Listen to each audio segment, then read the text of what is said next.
Kaustubha Das here with the big announcement for Wisdom of the Sages listeners. This August will be Ashram Month at the Super Soul Farm. Simple ashram living, rising early, morning kirtan, yoga and pranayama, healthy vegan and vegetarian meals, farm seva and being immersed in nature, and then gathering in the evenings for kirtan and readings. Plus, each week we'll have a lead presenter teaching a different facet of the philosophy and lifestyle of Bhakti Yoga. Week number 1 will be the exceptional Bhakti Lata teaching a course called The Beauty of Bhakti, bringing the culture of love and devotion into our lives. Week number 2 is my brother from another mother, Raghunath, teaching Falling in Love with Divinity, the Bhakti-yogi's method for opening the heart. And week number 3 is myself with a course called Following the Path, examining the history and teachings of Bhakti Yoga. You can come for 1, 2, or all 3 weeks, and the pricing is by donation.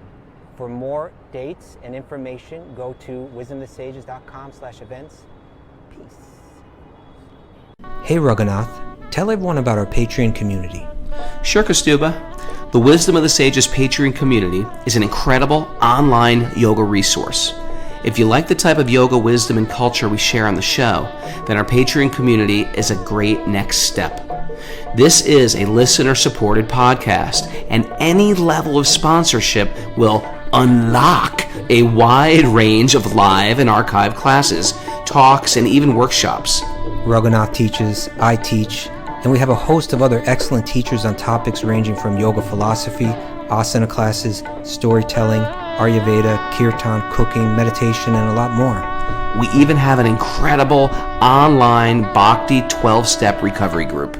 So if you want to check it out, go to patreon.com/wisdom of the sages. All right, let's get it on. Om Namo Bhagavate Vasudevaya. Om Namo Bhagavate Vasudevaya. Om Namo Bhagavate Vasudevaya.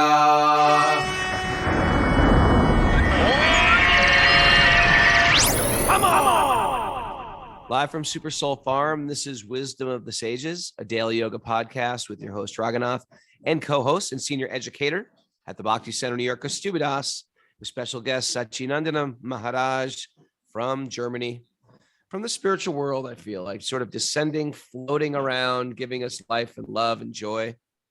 Welcome, Maharaj. Thank you so much for having me.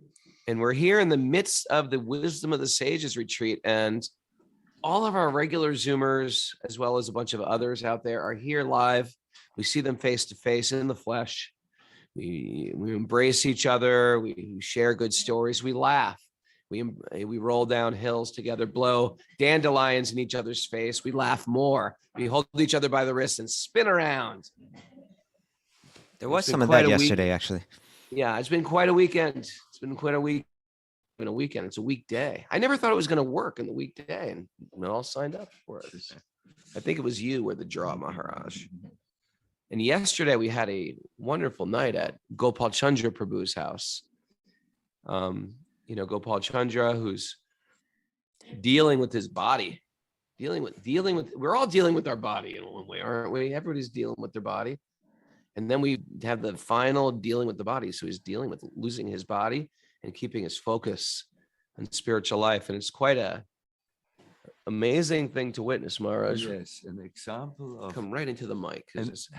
Really, he said yesterday, I've seen people walking, and I have seen people talking, meaning, yes, you can talk the spiritual life, but at the time of imminent death or departure, you have to walk it. And he says, I tell you all, it works. It was such a beautiful statement. It all works. It's all real. It all works. And I think anyone who's on this show for more than 5 days, it's sort of working in their life somehow. It's as if Krishna is dancing with each and every one of us. It seems like he's just dancing with me, but he's actually dancing with each and every one, giving us exactly what we need, even though it may not be on the particular agenda that I had. It's Krishna's agenda, and I just have to adjust my agenda to see his agenda. But anyway, his parents welcome to their beautiful home. And it was sort of unplanned. It was sort of spontaneous because he was trying to get one of those cars that can hold the wheelchairs, those vans. And they just said they were all sold out this week. And so I was like, he was lamenting that he couldn't come. I was lamenting that he couldn't come. And then we just took the whole party to his house. It was great. Very well. So anyway, thank you, Gopal Chandra. You're in our prayers. We're also praying for Tom Essay, one of our regular Zoomers, is in the hospital right now. Yeah. And for Lisa Day Lewis, whose son has pneumonia. He's one of our regular listeners as well. And poor Bhakti Louis got in a little bicycle accident, not too serious, but he got Bhakti Louis. What? Yeah. What's going on? Prayers for Bhakti Louis. We're all dealing with our body, isn't it? Yeah. Somehow or another. And sometimes our body's okay. And we're thinking everything's okay. Give it time. Give it time. We'll deal with our bodies sooner than later. This thing's falling apart rapidly. So anyway, good morning on that note. Kaustubha, you ready for today's nugget? Should we check in for announcements?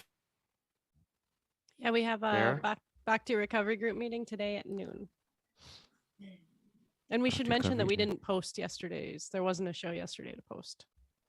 But is that going to be posted on Patreon? We had a great time. It was just that the rain was coming down and it was screwing up the internet. But we still kept going, and we put out a choppy product. But were you going to post that on Patreon? Yep, I'll upload the video to Patreon. For a lot of people, they're saying this is the best show ever. You know, it was. I walked away from that show. It was like that was the best show ever.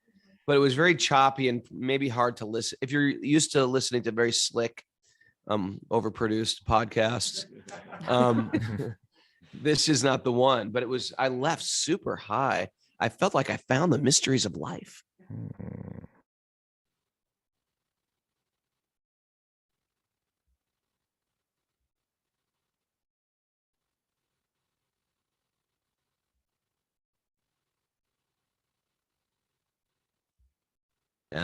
There's a festival that goes on in India for thousands of years, and now is somehow happening in New York City. The Jagannath Rath Yatra. Yes, there is something like an open mystery in spiritual life. See, you can be on many levels of consciousness, but let's make it simple too. One is you are under the clouds, and the other is you can be above the clouds. When you are above the clouds, this is not advertisement for any airplane company, but maybe for the satellite, the internet satellite. Yeah, but when you are above the clouds, that's an expression which my spiritual master uses for the state of being connected with the Son of God, the Son of Krishna. And then your perception is entirely different than when you are covered over with storms and rain and hail and everything, which is referring to material consciousness, which can cover us. I've never heard that analogy, above the clouds, below the clouds. I love that. I'm going to steal that. This is the only society where you can steal property information and call it your own, and there's no copyright infringement. We call it parampara. We pass it down from teachers to student, and I'm going to take that from you, and I will also pass it on. Please. I'm feeling under the clouds lately, Maharaj. And that's why all these people here, though, are lifting me higher. It's as if sometimes there's weights tied to my ankles, dragging me not only under the clouds, sometimes to hell. Sometimes to hell on earth. But I will say there's a buoyancy when you get so many people who are very focused. You know, there's something about a holy place, holy people, and holy sounds. You know, and sometimes when you come to Super Soul Farm and you cross that first bridge, you know, everyone feels like I got to be on my A game. And that's sort of like what we bring to a holy place where we go on pilgrimage. People are on their A game. Let's harness in what comes out of our mouth. Let's harness our thoughts. You know, just like a shepherd. We're shepherding our thoughts. We're shepherding our speech. We're shepherding our activities. And we're keeping the vibration very high. So we can all feel a little higher than usual. So I want to thank everybody for being here. Haribol. Good people here today. Are you frozen?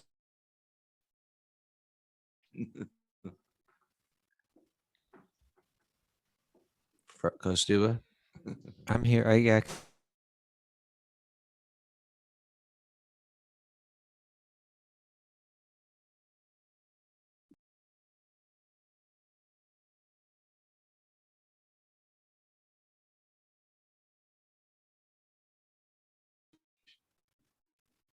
Haribo? Haribol, you're here? You hear I'm us? here. I can hear you now. Okay. Did you hear anything I said? I thought I was being poetic and elegant, and I think nothing. I was mesmerized by the beauty of your words. Okay. You ready for our nugget today, sir? I am. Okay. Thomas Merton nugget number 3. The more we persist in misunderstanding the phenomenon of life, the more we analyze them out into strange finalities and complex purposes of our own, the more we involve ourselves in sadness, absurdity, and despair. Should we continue? That's pretty big in itself. Oh, you want to work with that? Okay. I can work with that. That's like a little bit, that's a pretty big hill for me to climb right there. Bite that off. Can I read that again? Please. The more we persist in misunderstanding the phenomena of life, the more we analyze them out into strange finalities and complex purposes of our own, the more we involve ourselves in sadness, absurdity, and despair. Yeah, well, he was. Would you like to share something? Would Maharaj like to share something about that? We can. I do know from Thomas Merton's history that he was at times conflicted between his spiritual interests on one side and his human frailties on the other. And here he says, if I get lost in these difficult moments and I think them to be final, unchangeable, that they overwhelm me, I get lost. That's how I understand the statement. But maybe it's also a hill too high for me to climb. Well, why don't we read Maharaj? This is all of our nuggets from Thomas Merton this week are coming from one big chunk, and we've broken it down. But we could give you a little more context for it from the previous ones. This is where we started. This to men is often trivial in the sight of God. What in God might appear to us as play is perhaps what he himself takes most seriously. At any rate, the Lord plays and diverts himself in the garden of his creation. And if we could let go of our own obsession with what we think is the meaning of it all, we might be able to hear his call and follow him in his mysterious cosmic dance. And then he went on to say, and this is what precedes what we read today, we do not have to go very far to catch echoes of that game and of that dancing. When we are alone on a starlit night, when by chance we see the migrating birds of autumn descending on a grove of junipers to rest and eat, when we see children in a moment when they are really children, when we know love in our hearts, or when, like the Japanese poet Basho, we hear an old frog land in a quiet pond with a solitary splash. At such times, the awakening, the turning inside out of values, the newness, the emptiness and purity of vision that make themselves evident provide a glimpse of the cosmic dance. And then he said what we read today, that the more we persist in misunderstanding the phenomenon of life, the more we analyze them out into strange finalities and complex purposes of our own, the more we involve ourselves in sadness, absurdity, and despair. Yes, so he refers, then we don't see the cosmic dance of God. When we take these snippets in an isolated way. Yes, wonderful quote. Would you like to share something, Raghunath? No. Right. I could read the rest of it. Okay. Is that okay? It's fine with me. Okay. But it does not matter much because no despair of ours can alter the reality of things or stain the joy of the cosmic dance, which is always there. Indeed, we are in the midst and it is in the midst of us, for it beats our very blood, whether we want it to, whether we want it to or not. It beats in our very blood. Okay. Yet the fact remains that we are invited to forget ourselves on purpose, cast our awful solemnity to the winds, and join in the general dance.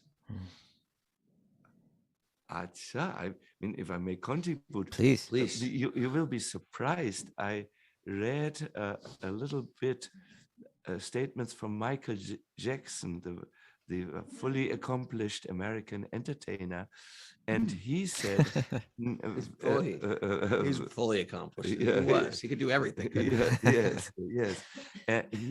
He said when he dances, he forgets himself, his story, and joins the cosmic dance of God. That he said, and I think he meant it.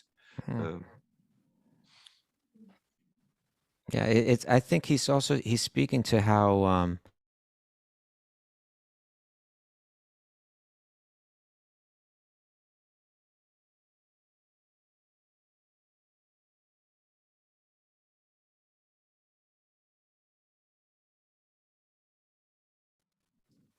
so sorry. I'm here. I'm back. Okay. You left us hanging there. He's Yeah. speaking to the Okay. I was saying that, this statement, this long statement, is speaking to, we move through this world and we think of it in terms of us, like it's all revolving around me, and we analyze it all in terms of like our own pleasures. He's saying there's something much bigger going on. And because we're so shallow that we're not even trying to understand. If you look, it's all around you, right? Even the frog jumping into the water, there's some clue there, right? It's kind of all around us, and it's really blissful when you get there. If you could just slow down for a second and think, maybe there's more meaning to this. Even the most intelligent people, there's different scientists or different types of philosophers that are analyzing it, with powerful than ours, and breaking it down in different ways. But that still doesn't mean that they're not going beyond just that very surface, superficial level, and trying to understand more the why than the what. Like what is going on. They may be able to understand what is going on in far greater detail, but they're not even trying to think about the why. Why is this all? What am I being called for? Is there some call? Is this nature calling me in some way? Is it calling me to something more beautiful, more special? And if we don't, he's saying, then it's kind of trying to wake you.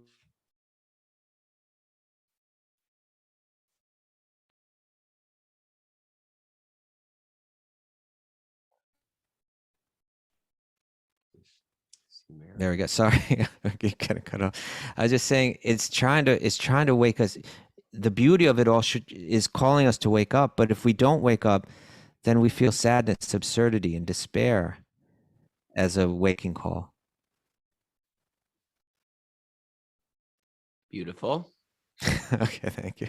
I don't know if I should come down there and be with you guys again, or if this is going to work. What do you think? Because Mara, what's your internet.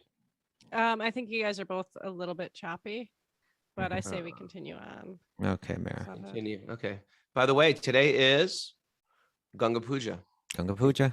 The appearance of Ganga, the descent of the Ganga from the spiritual realm. Yeah, we were singing. Can I sing a verse glorifying Mother Ganga? As many as you like. You can sing 108 verses if you want. How about just one? Okay. Rogam shokam tapam papam harime bhamati kalapam tribhuvana sare vasudhare tvamasi gatirmama kalu samsare. Translation: O Bhagavati Ganga, please take away my disease, my sorrows, my afflictions, and my bad attitude. O Mother, you are the prosperity of the three worlds and the garland around the earth. You are verily my refuge in this world of samsara. Beautiful. So it's a good if you've been to the Ganga, a lot of you have been to the Ganga with me too. You can close your eyes and you can meditate on the Ganga, and you can meditate on maybe we take some water from the Ganga and then we place it in our hands and we offer it back to the Ganga. You know, in every altar, there is, you know, you offer Ganga water. When you even worship the demigods, you worship Vishnu, worship Krishna, you take some sacred water from the Ganga and you offer it to the deity. But even when you see the Ganga, you offer Ganga water to her. And the idea is like, why offer Ganga water to the Ganga? Ganga is tons of Ganga water. What does she need more Ganga water for? And the idea is Ganga just wants to see our devotion. And she's a devotee, a great devotee, a pure devotee. And people come to the Ganga for all different types of things, interestingly enough. They come for bhakti, for mukti, right? For sense enjoyment. They pray to Ganga, please give me stuff. They pray to Ganga, please give me freedom from pain. And they pray to Ganga. We pray to Ganga for spiritual devotion to the Lord. And so it's very powerful trampoline, a spiritual trampoline that can propel you closer in the connection. You have a good Ganga story for us, Maharaj? Yes. There were once two frogs going in the direction of the Ganga when they were confronted by an aggressive snake. These two frogs in their past life were a king and a queen. You wanted a good story. This is good, all right? This is a real story, by the way. Yes. So they had done some terrible mistake in life and were cursed by a saint. Now you become frogs. So when they retained their memory, almost like the little deer who, almost like this King Bharata, who became a deer and then remembered, oops, I was king. So they... Which is very interesting also, that there are animals that are fully conscious out there, like fully conscious of what life they are. And I gotta do this. I gotta do this. I'm doing time as a dog or a cat. What have I done? Sorry to butt in. But and they sometimes cry. Inconsolable they are. So yes, so they were on the way to Ganga to somehow alleviate their really bad destiny. As frogs, you're kind of limited in your expression, verbal expression and otherwise. So they were then on the way. They meet this king cobra, and the king cobra sees with delicious frogs I wish to eat, and she kills these two frogs. Now, because they were thinking and making this intention to go to the Ganga and take a sacred bath there, just by this mental contact with the Ganga, they attained immediately delivery or liberation from their frog destinies, and they ascended into the spiritual world.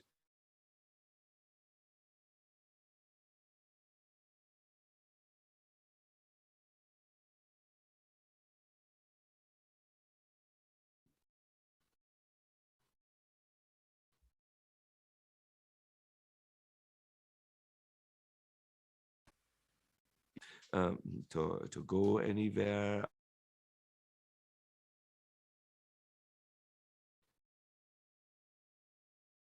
But if then you have a very real life-changing contact with the spiritual reality. that was beautiful. It was a little wild. Also. It was a little wild. So it's I like this type of this game. I think it's an Indian game actually, but we grew up with they called Chutes and Ladders, where you sort of like land on a spot on the board and then you got to go down a slide and I got to go back to the beginning, and then you land on another spot and you get to woo. Yeah. So in Bhakti-yogi, there's Chutes and Ladders all the time. You just go along, plot along. I woke up, chanted my japa, I ate some prasadam, but then there's things you can land on, like offending the devotees, where you just you descend way back, and so like these frogs, they made some offenses and they were a king and a queen, They take birth as a frog. What a step down. And then you do something like you just hit it by some good fortune. You end up at the Ganga. You might not even understand it's the Ganga. And then you all of a sudden this is like, there's a lot of things in bhakti yoga like that makes practical sense. If I chant, my mind will be calm. If I stare at the deity, even it will make my mind very calm. If I read wisdom literature, but then there's these things you can't really understand, like Tulsi or the Ganga or the Yamuna, right? Or Govardhan Hill. They are like these so accelerators that just they shoot you up on a ladder and you don't even realize what happened to you, like these frogs. But I like how you said it's just even if we can drag our mind back to these places, and I guess it's good to understand the significance of the Ganga. And is it just that God is like throwing out accelerators for us? Why is the Ganga here? I mean, it is very interesting what you refer to this game. Actually, I saw it first in Indian temples. There was a ladder, which was connected to a spot which brought you up, and then there was a snake actually, and that brought you always down, and so on. Yes, why are they there? It is in the Bhagavatam. There's one text which says that Krishna has placed into these words two. You can almost translate them as stairways to heaven. One is that spiritual literature, which uplifts you. And I believe all of us on this podcast can experience this as we patiently and attentively listen to the message of the Bhagavatam. Oops, we feel so good. Or like all of us yesterday, we were happy old men here before our computers.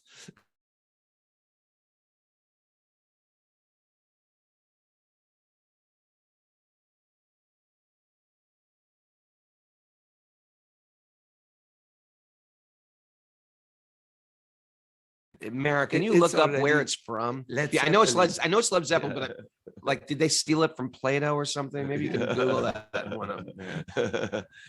And so one is the Bhagavatam, and the other, believe it or not, is you just need to bring your body. It may be perspiring like anything, no problem. You bring it into the Ganga, and when you come out of the Ganga and the water is dripping on the floor, something else is dripping on your floor.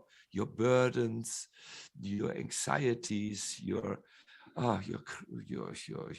being too much under the clouds.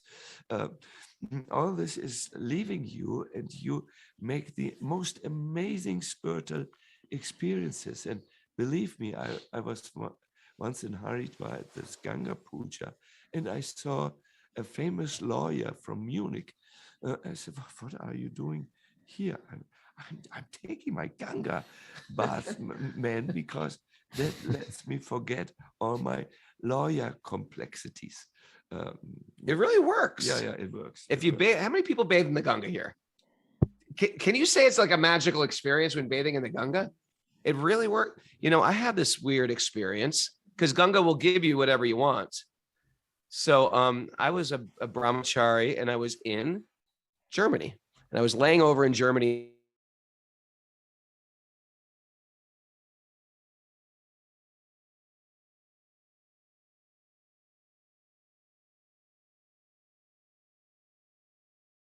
German. and I caught me off guard, and I was like, yes, I do. She goes, "You always have to worship the Ganga." And I was like, "Why?" I want to know why I'm so serious about it. She said, "I suffered my entire life of skin disease, and no doctor in Europe or America could heal me. And then I took 3 baths in the Ganga, and I was totally healed. You always have to worship the Ganga." And then she walked away. And I said, "I will, German lady, I will." But she came with some desire to be healed. Ganga can do that too, right? Yes, yes, yes, yes, yes. We a little bit sure from all these hazy ideas which we have, which one of them you really wish to pursue and wish to be fulfilled. I have heard stories of people going to the Mother Ganga and then they got some material thing and they felt stuck with this prosperity which they got. Ooh. Although they wanted to go even beyond material wealth to spiritual realization. So yeah, but don't Ganga is not, don't now become afraid that you think uh, oh my God, this is dangerous for me. What if I, from all these millions of thoughts, I choose the to be in the wrong mood at the moment. Ganga, therefore, is called as Ganga Ma. Ganga Ma means the mother Ganga. Why this Ma, this title mother? Because the mother is always affectionately inclined towards her children. So when the little child wants to play with fire, the mother will say, not now. Now there is also a toffee for you. This is much better, you know. So in other words, don't be afraid when you go to the mother. She will take care of you in just the way you need it. That's beautiful. Now, the interesting thing about the Ganga is it doesn't just flow here. It flows in the heavens, they say. Then it descends here, manifesting in the Himalayas at Gomukh and Gangotri. And then it stays intact. After it enters into the Bay of Bengal, it stays intact and goes to the lower planets. Yeah. Any comment on that, Maharaj? Yes, because how does it do that? See, Ganga is much more than H2O. Or the what is it? These molecules. Yeah, H2O. Which I know English. It's much more. It is only on one level you see as these water molecules and so on. On another level, this is called the just now it's a little early for me. My Sanskrit is still sleeping, but on another level, it's more an energy, and on yet another level, that's called the Adi-Devic level, the ultimate level. She is a divine goddess, actually. It's a little bit like a book. When you look at a book, at first glance, it's just a weight. It's maybe half a kg. But if you open it up, it is letters which are strewn across the page.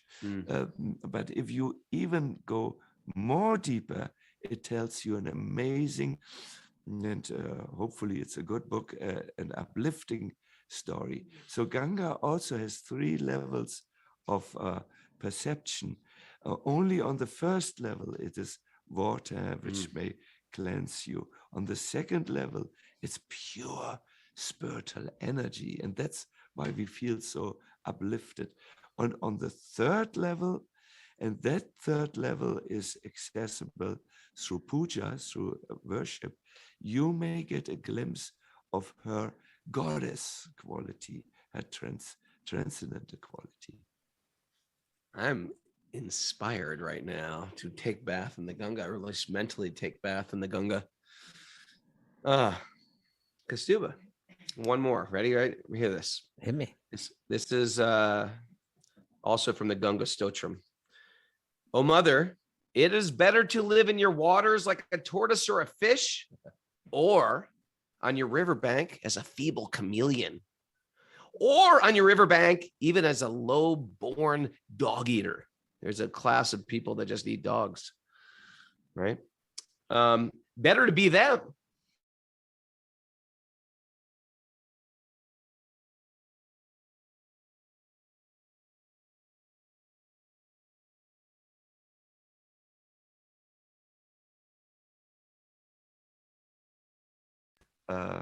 poet who did a terrible mistake. He was a Brahmana and then was ostracized by his community. I mean, he really did a no-go.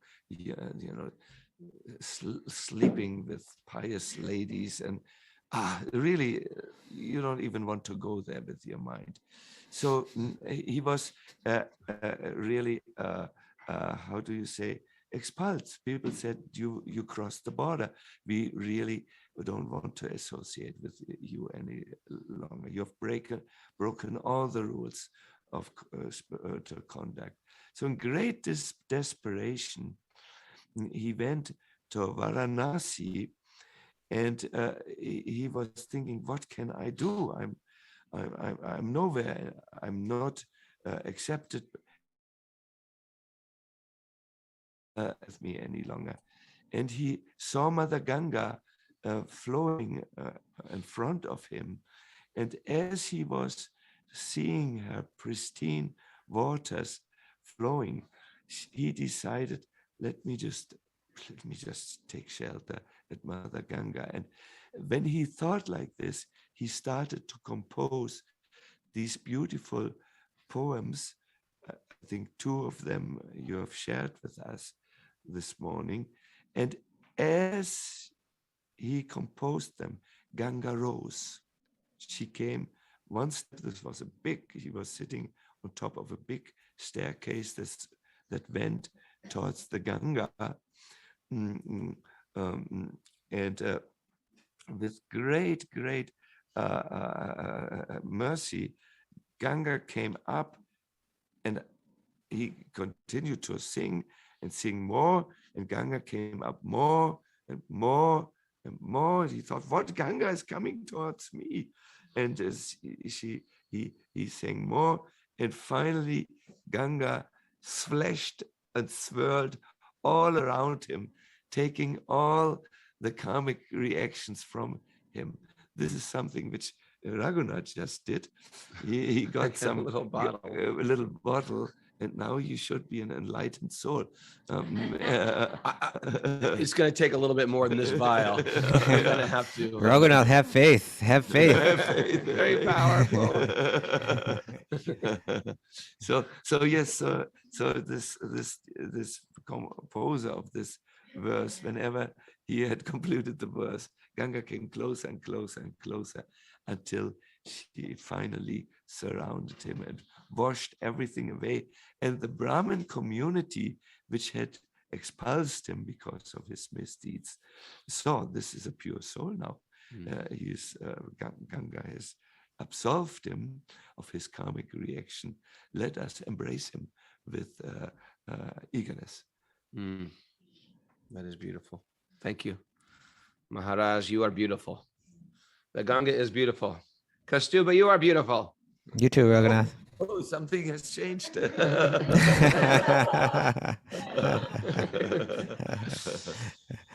Well, we hear so much about the Ganga, and we hear it will wash away your sins and so on. But also Sri Chaitanya said that anyone who bathes in the Ganga, anybody that touches the Ganga, drinks the Ganga, sees the Ganga, or anyone who is touched by a breeze that has come from the Ganga, will get Krishna prema, love for Krishna. Amazing, huh? The blessings of this goddess. I was when I was a young monk, I was in Calcutta, and the person who ran the temple there said, come on, I'm going to take you for a ride. And it was like 4:30 in the morning, and he took me to the Ganga, and there was a whole line of like Rolls Royces and very expensive cars with drivers. And I said, what are all these people doing here? He goes, all the wealthy businessmen. First they come, they get a massage, and then they take their bath in the Ganga first thing in the morning. So we did that. We got massages, took bath in the Ganga. And in Calcutta, it's pretty peculiar because it's also a very busy city. So it's a cross between like a loading dock, a ship, and a bunch of Brahmins, worshiping Ganesh, and then a bunch of ladies in saris taking bath. It's a very confusing area, but you just sort of can't, you can't build a city on top of the Ganga because it's so the worship of the Ganga is so deeply woven into the DNA of the people of India. You know, I remember once being in Calcutta, you know, and the British built like parks where the parks are actually filled, like they have these ponds in the middle of the parks, like very manicured parks. And, you know, regular business people are like power walking around the park.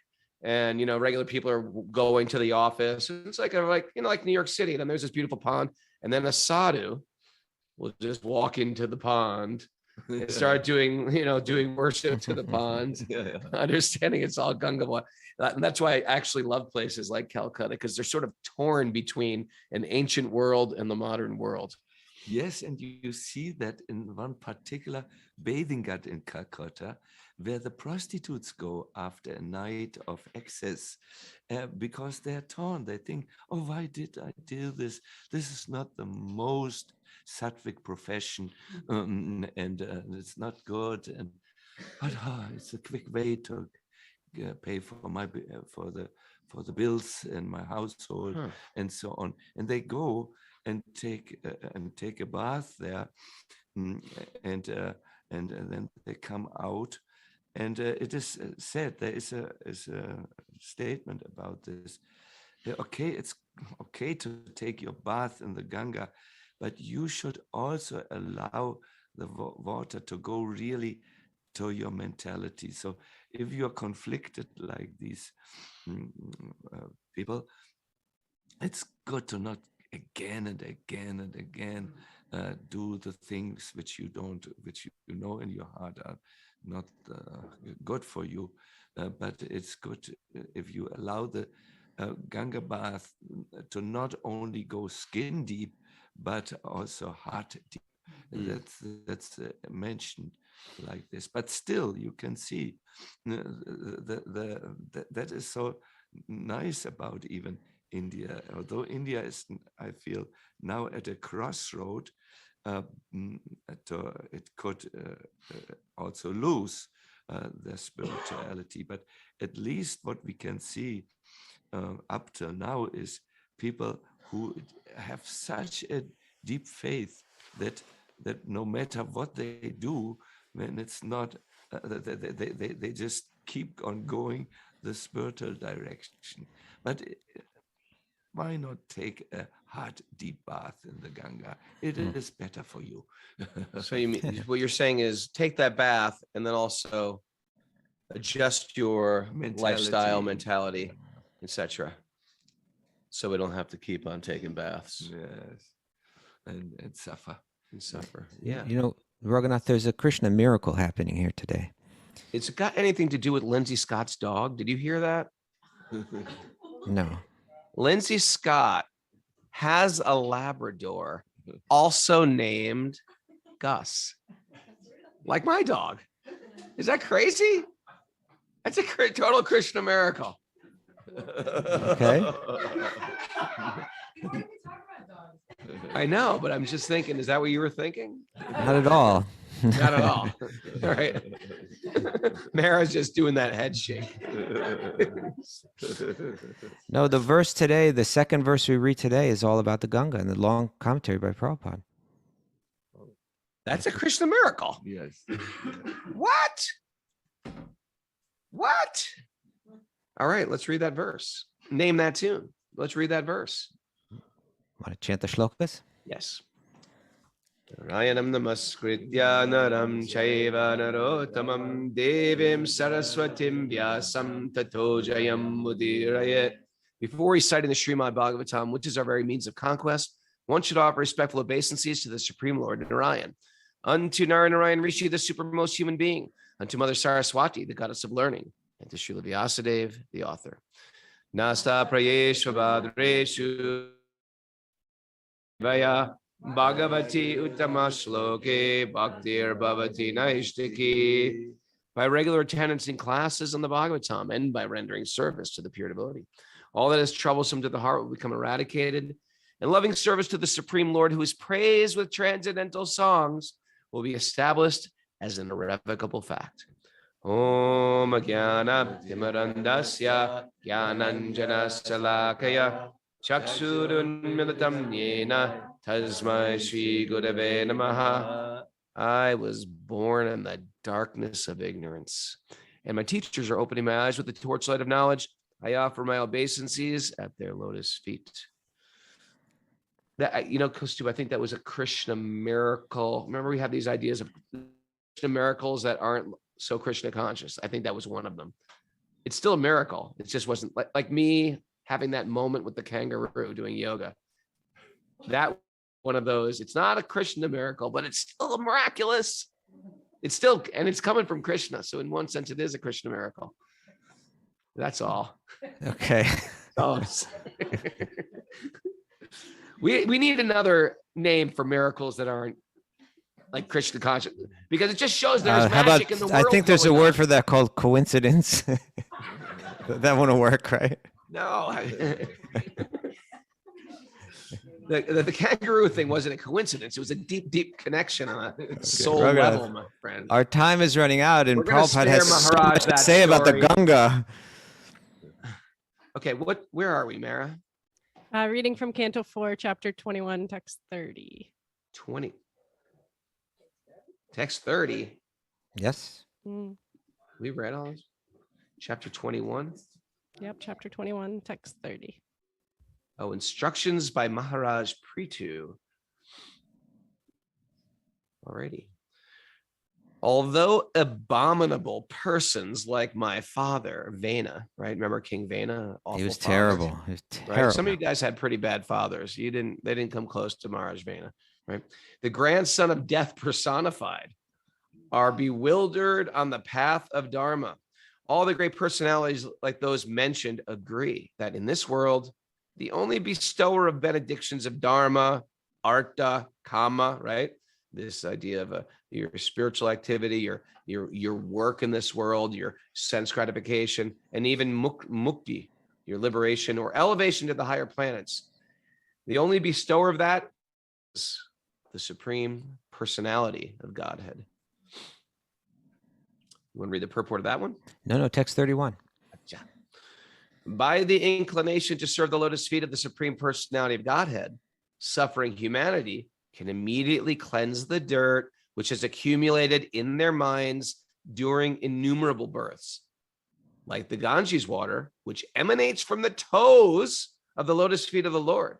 Such a process immediately cleanses the mind, and thus spiritual or Krishna consciousness gradually increases. Right?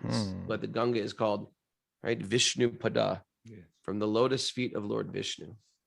That's because Lord Vamana kicked the hole through the coverings of the universe. Is that why it's? And then from that hole, they say it descends.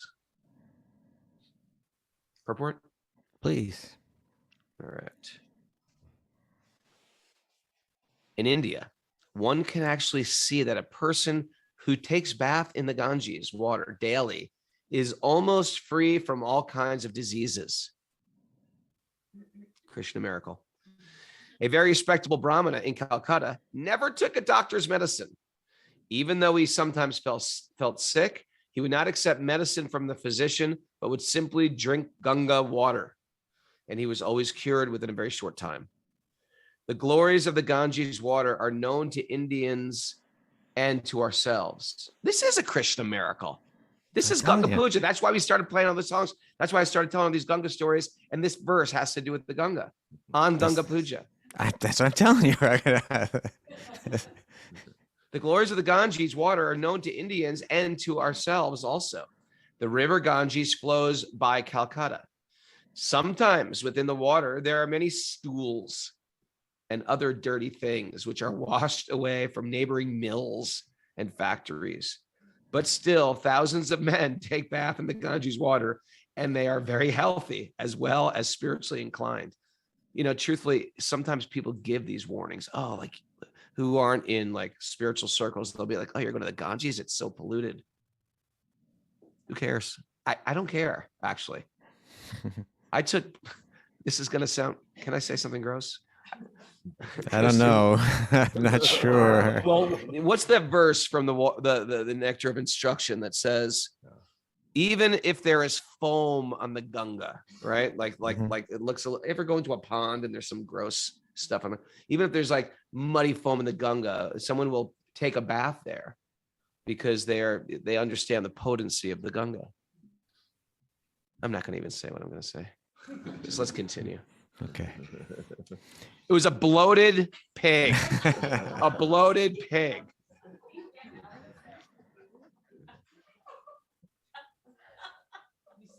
I said it. Okay. There was a bloated pig.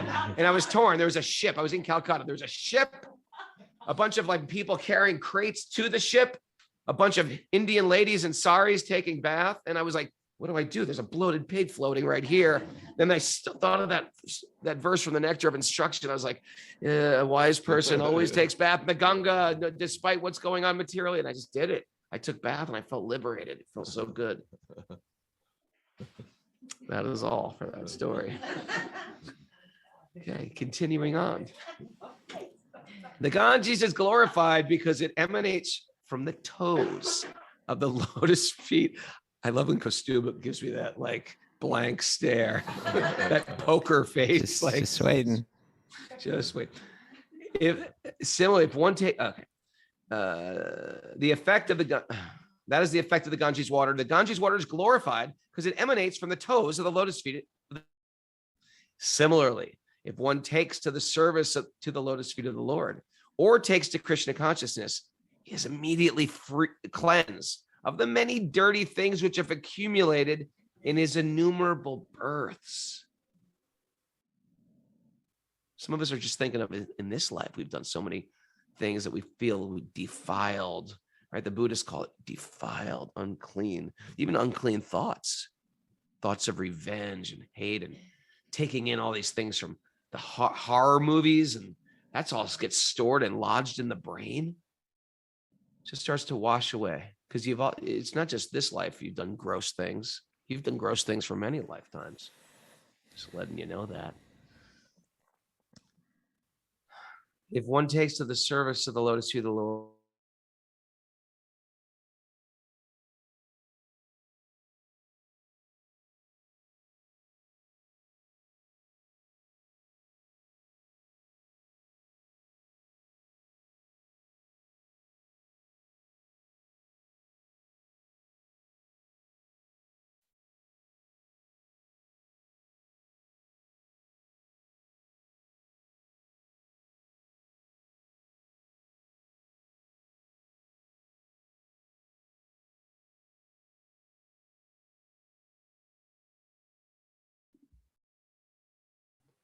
I'm back. I'm back too. Oh, you got lost too? Yeah. You guys both get dropped at the same time. Oh, that was charming. Therefore, Prithu Maharaj advises that without the benediction of the Supreme Lord, one cannot make advancement in Dharma, Artha, Kama, or Moksha. One should therefore take to the service of the Lord, or Krishna consciousness, and thus very soon become a perfected being, as confirmed in the Bhagavad Gita. Shipram Bhavati Dharmatma Sasvakchantim Nagachati. Being a responsible king, Prithu Maharaj recommends that everyone take shelter of the personality of Godhead and thus be immediately purified. Lord Sri Krishna also says in Bhagavad Gita that simply by surrendering to him, one is immediately relieved of all sinful reactions. As Krishna takes away all the sinful reactions of a person immediately upon his surrender unto him, similarly, the external manifestation of Krishna, the representative of Krishna, who acts as the personality of Godhead, takes all the resultant actions of this sinful life of the disciple immediately after the disciple's initiation.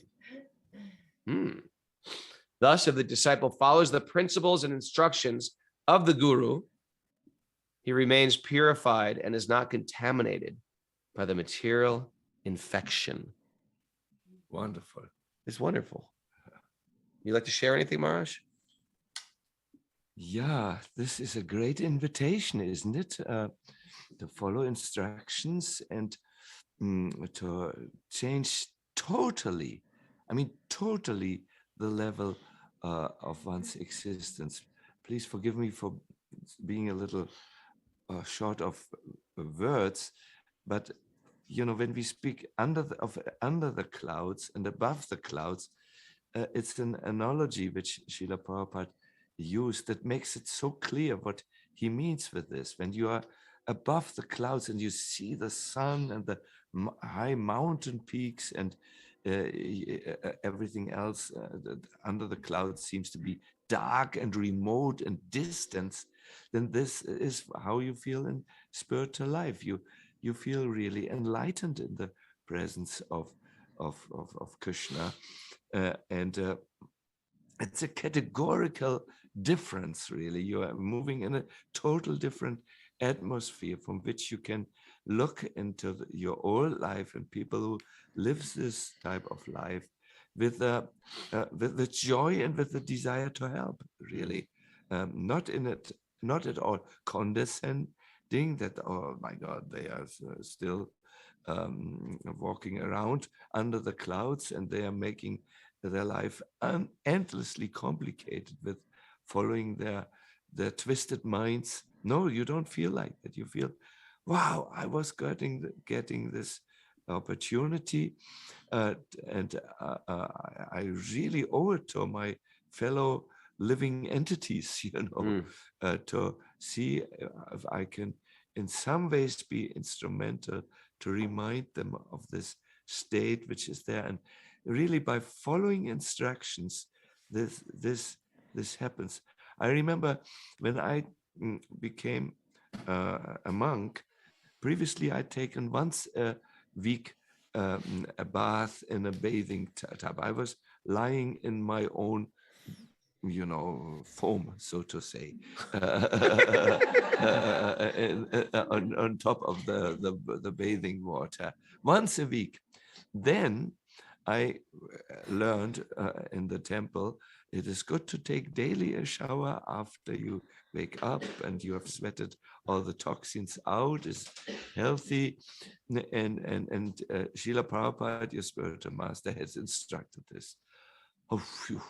Okay, let me take daily now a shower. Now the problem was there were only cold showers available, not your beautiful American hot showers with various temperature variances. No, Himalaya cold shower in Hamburg, North Germany, every morning.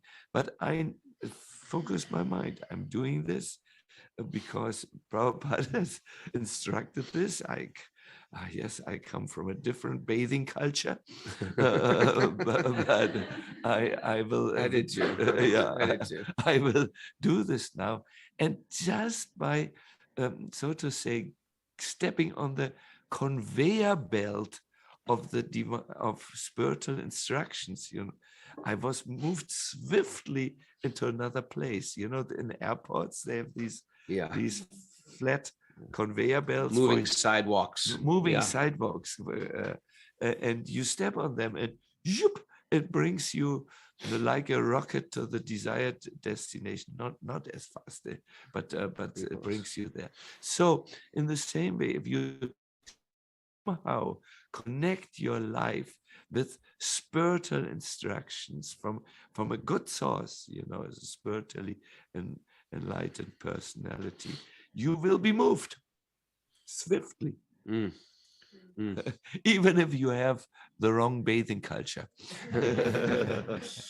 And because the purport threw around that word sin a lot, we clarify that the sin, I think we're going to get Jeffrey Armstrong, but we can talk about this word, the translation from Sanskrit. It's really bad choices. It's bad choice. It's not like there's a God above throwing thunderbolts at us because we stepped out of line.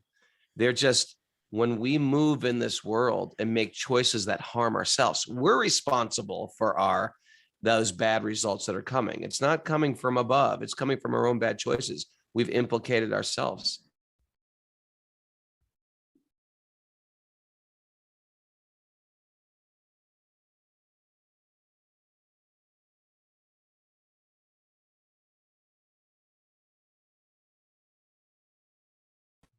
Moving on.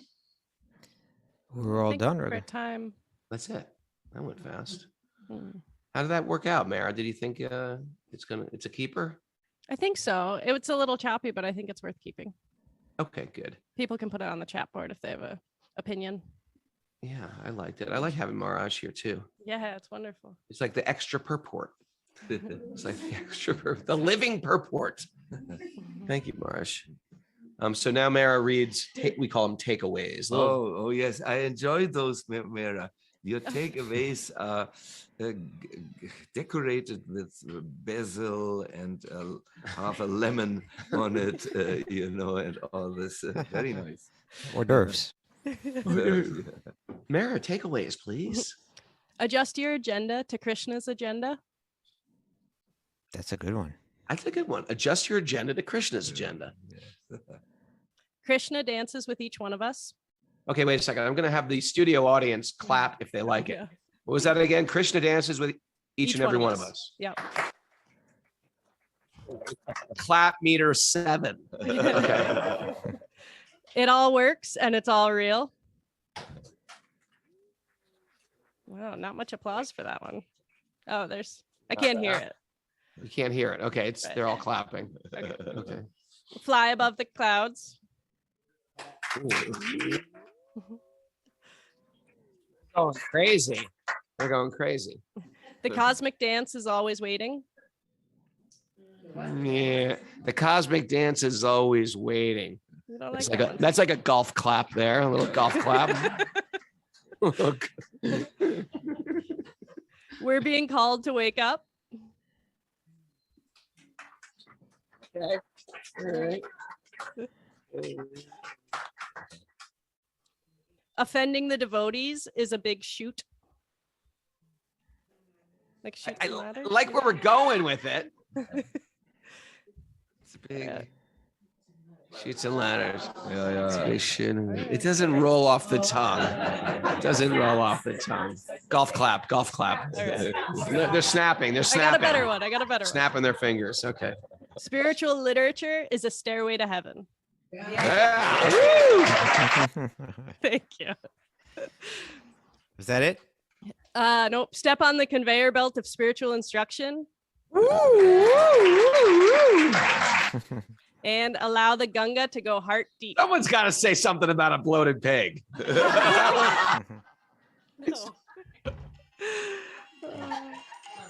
That was it? Yeah. I bet Jiu-Jitsu Nath would have come up with He got one. Bloated pig, dive in. There you go. Thank you.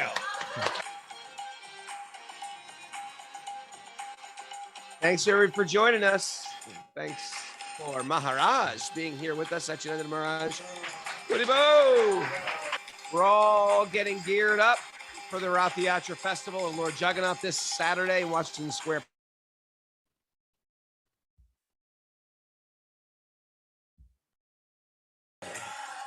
There we go. And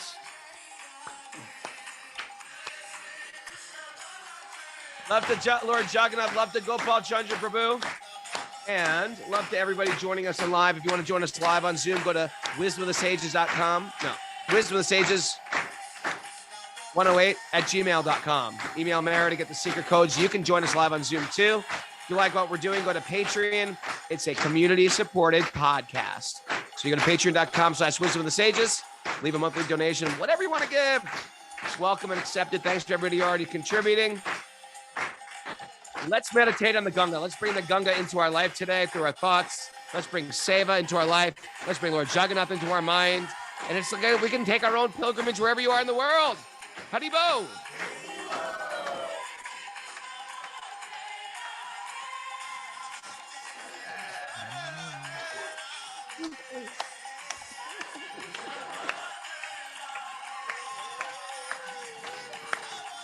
This is getting crazier.